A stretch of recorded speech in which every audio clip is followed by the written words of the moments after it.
What's going on YouTube? It's your boy XL. Reason why I'm making this video is because my cigarette lighter stopped working on my Mercedes Benz. This is on the S-Class S430, and so the fuse went out.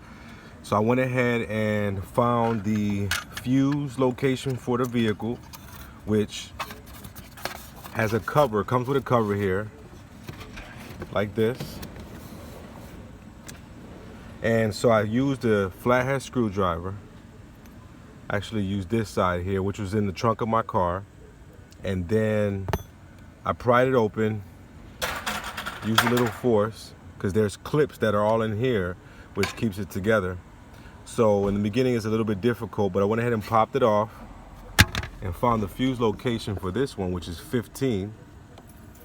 And then when I took it out,